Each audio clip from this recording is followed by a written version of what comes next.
साथियों नमस्कार। आज हम थोड़ा सा अपने ज्ञान से इतर हटके एक संवेदनशील और भावनात्मक मुद्दे की एक सच्ची कहानी आपसे शेयर करना चाहेंगे। सच्ची कहानी एक सरकारी स्कूल के टीचर की, केंद्रीय विद्यालय के शिक्षक की, कि कितना भावनात्मक रूप से शिक्षक अपने काम से जुड़े होते हैं, अपने स्कूल से जुड़े होते हैं, लेकिन ब्यूरोक्रेसी की निर्दयता और निर्ममता उन शिक्षकों के उस काम पे एक कठोर पत्थर की तरीके से जड़वत होकर व्यवहार करती है। नाम है एक शिक्षिका,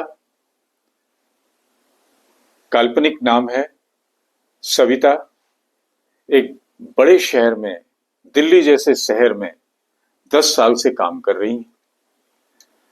परिवार में बच्चे स्कूल गोइंग हैं, एक बच्चा कॉलेज गोइंग भी हो रहा है। बड़े आनंद से और बहुत ही अच्छे से वो अपने क्लास को, अपने स्कूल को डील करती हैं। उनका पढ़ाने का अंदाज गजब का है। बच्चों के प्रति स्नेह अद्वितीय है। लोकप्रिय शिक्षक थी, अभिभावकों में उनका पूरा सम्मान था। प्राचार्य उन पे एक पूरा विश्वास रखते थे और अफसरशाही जो अधिकारी हैं उनके काम की वजह से बड़े बड़े प्रोजेक्ट्स में वो कुछ भी काम हो, चाहे वो आपका एक भारत श्रेष्ठ भारत की संरचना में उनका योगदान हो, चाहे वो किसी मीटिंग को, सेमिनार को या इन सर्विस कोर्सेज को चलाने की जिम्मेवारी हो, उनको दी जाती थी। यही उनकी पूंजी थी उन शिक्षिका की। स्कूल के प्रति, काम के प्रति, डिपार्टमेंट के प्रति पूरी ईमानदारी, समर्पण, निष्ठा, पंक्चुअलिटी, समय से पहले आना, अपने क्लास के बच्चों को लेके मॉर्निंग असेंबली तक पहुंचना, बेस्ट रिजल्ट देना, 100% रिजल्ट विथ क्वालिटी। साल के अंत में कोई ऐसा रेयरेस्ट ऑफ द रेयर साल रहा हो, ये रहा हो जबकि उनको एक्सेलेंट से नीचे कभी मिला हो ग्रेडिंग। स्कूल उनके लिए एक दूसरा घर था और इस समर्पण के साथ वो काम कर रही थी। एकाएक एक दिन ऐसा आता है, one fine morning someday school पहुंचती हैं और उनको बताया जाता है कि उनका ट्रांसफर हो गया है। कहां हो गया है? बहुत ही सुदूर टफ स्टेशन, नॉर्थ ईस्ट के एक कोने में, जहां पे जीना भी मुश्किल है। प्रिंसिपल साहब उनको बुलाते हैं। प्रिंसिपल साहब खुद अपने में शर्मिंदा हैं कि इतने अच्छे शिक्षक के साथ ये क्या हो रहा है। अरे ट्रांसफर होना ही था तो नियर बाय शहर या कुछ भी ऐसा देखा जा सकता था, उनकी सेवाएं ली जा सकती थी ताकि, लेकिन एक सुदूर नॉर्थ ईस्ट एरिया में अविश्वसनीय, अकल्पनीय रिलीविंग ऑर्डर उनको दे दिया जाता है, पूरा मशीनी ढंग से, दूर दराज एरिया के लिए। आंखें भर आती हैं प्राचार्य की, आंखें भर आती हैं स्टाफ की, और उससे ज्यादा आंखें भर आती हैं सविता की। याद आती है उसी समय हाथ में कांपते हुए, रिलीविंग ऑर्डर लेते हुए पारिवारिक जिम्मेवारियां। बच्चा जो नियर बाय स्कूल में जाता है घर से, बच्चा जिसका अभी उन्होंने एडमिशन कराया है कॉलेज में, वो बीमार माँ बाप जिनको वो एक 6 घंटे के लिए नर्स रख के आती हैं कि घर जाके फिर से स्कूल के बाद वो 14 घंटे 16 घंटे उन माँ बाप की सेवा कर सकें।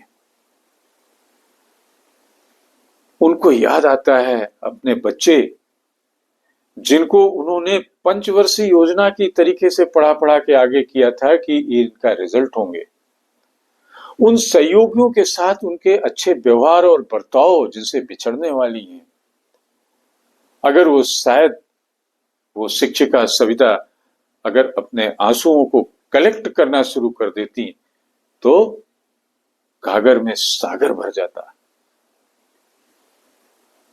दुखी और बुझे मन से मिसेस सविता घर लौटती। आज उनको स्कूल से और घर की जर्नी जो नॉर्मली 40 मिनट की होती है, आज 4 घंटे की लगती है। कई विचार आते हैं रास्ते में, क्या करेंगे, कैसे जाएंगे, और जाएंगे तो परिवार कौन देखेगा, माँ बाप को कौन देखेगा। मेडिकल फैसिलिटीज उस स्टेशन पे है नहीं, छोटा स्टेशन है, रिमोट एरिया। वर्तमान स्कूल उनको लगता है जैसे अब ये छूट चुका है, उनको पराया हो गया, क्योंकि रिलीविंग ऑर्डर उनके हाथ में। नई जगह की अनिश्चितता उनको खाए जा रही है। नए माहौल में कैसे वो अपने को स्थापित कर पाएंगी, ये भी एक बहुत बड़ी चुनौती उनके लिए होने वाली है। पति और बच्चों को जब सामने देखती हैं तो अंदर गले से आवाज निकलना मुश्किल होता है कि कैसे बताएं। सिर्फ 2 शब्द निकलते हैं, मेरा ट्रांसफर। बच्चे तो समझ ही नहीं पाते हैं, पति उनको ढांढस बढ़ाता है, कोई न कुछ ना कुछ करेंगे, आपकी सेवाएं डिपार्टमेंट ऐसे जाने नहीं देगा। मैं कल चलूंगा आपसे और आपके अफसरों से बात करूंगा। जब वो हेडक्वार्टर पहुंचती हैं तो उनको गेट पे ही रोक दिया जाता है। उनके 10 साल, 15 साल, 20 साल की सेवा की शिक्षिका की नौकरी के बाद उनको गेट से एंट्री नहीं मिलती है ऑफिस के, हेडक्वार्टर के। उनकी व्यथा नहीं सुनी जाती है। पास के शहर में जगह खाली है, लेकिन किससे कहें, वहां पे भी शिक्षक की जरूरत है, लेकिन कोई करने वाला, कोई सुनने वाला नहीं, तो करने तो अलग बात। अजीब सी बेचैनी उनको हो रही है। वापस लौट के घर आ जाते हैं। घर आके 2 घंटे बाद सुनने में आता है कि उनके किसी दूर के साथी का मॉडिफिकेशन हो गया है, ट्रांसफर, और उनको गेट से घुसने नहीं दिया गया। मॉडिफिकेशन उस शिक्षक का हुआ है कि जो पॉलिटिकली बड़ा तेज था, ऑफिसर्स के साथ उसके अच्छे रिश्ते थे। इन्होंने हमेशा उस जिस डिपार्टमेंट के लिए अपना पूरा समर्पण दिया, पूरा सब कुछ दिया, उनको गेट से रोक दिया गया। मन व्यथित हो जाता है। अंततः शिक्षक उनके अंदर जागना शुरू होता है। तैयारी कर लेती हैं वो एक बहादुर योद्धा की तरीके से। नए स्टेशन का रिजर्वेशन होके मूवमेंट होता है, ज्वाइन करने पहुंचती हैं। नई संस्कृति, नई भाषा, नया मौसम, सब कुछ अलग। बच्चों से, नए बच्चों से मिलना, नया स्टाफ, बच्चे उनको उत्सुकता से देख रहे हैं, ये नई मैडम कैसी हैं, क्या है, और वो उन बच्चों में पुराने बच्चों को ढूंढ रही हैं।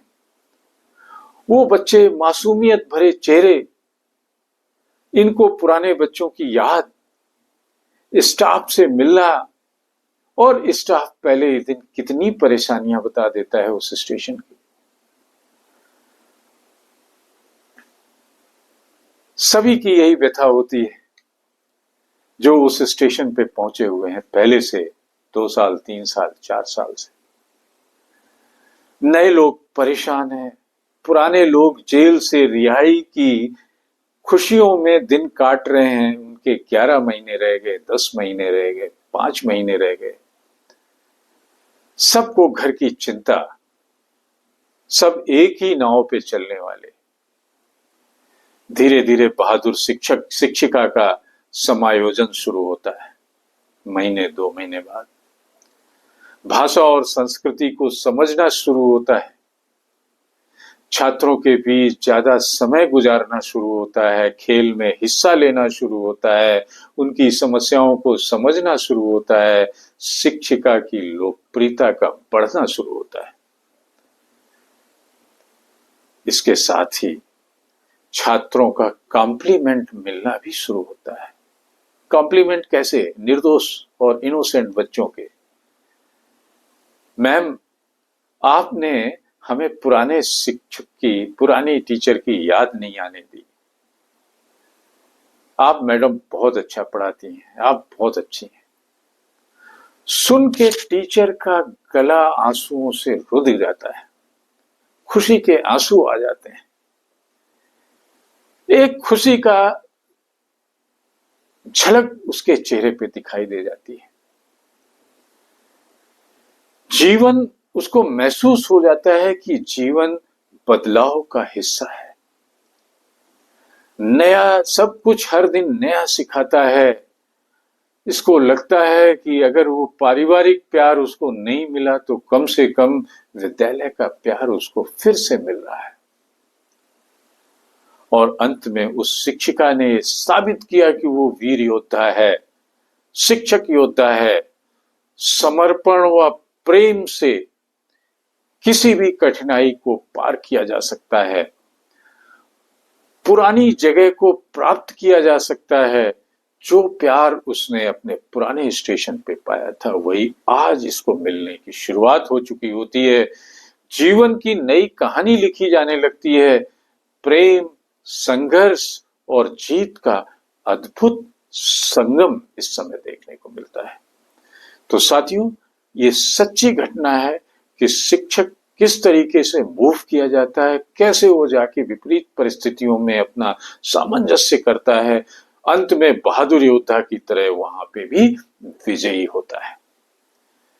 तो इसी के साथ ये हमारी सच्ची घटना का यहाँ पे अंत होता है। याद दिला दें साथियों, चैनल @Mr. Sudeep 104 को शेयर एंड सब्सक्राइब जरूर करें। फिर आपसे इसी तरीके के विषय पे बात